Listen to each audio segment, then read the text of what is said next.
Okay, it's an ugly mess, but I managed to get that soldered on.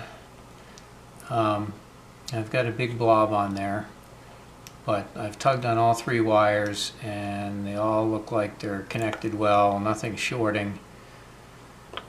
So I think we're good. So I'm just going to push this switch in.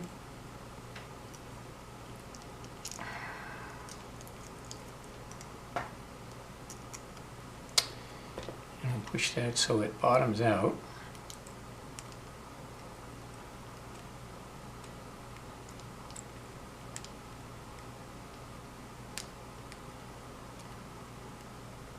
Okay, and then these wires are just going to have to find their way all down in there. I think we'll have to pull some of them up on this side to make some room.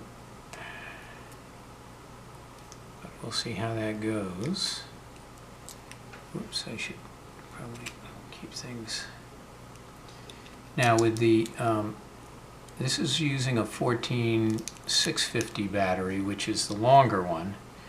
And so if we use the shorter ones, then we have plenty of room in these compartments because the battery is that much shorter.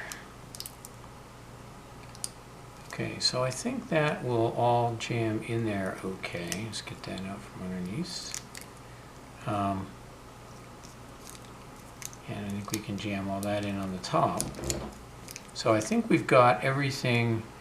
The next thing to do is to wire up the switch, which I don't have the end of the LED tube or the tube that I'm going to use drilled out yet. So if I put the switch in, it's just going to stay on all the time. So I'm going to leave those unwired for now.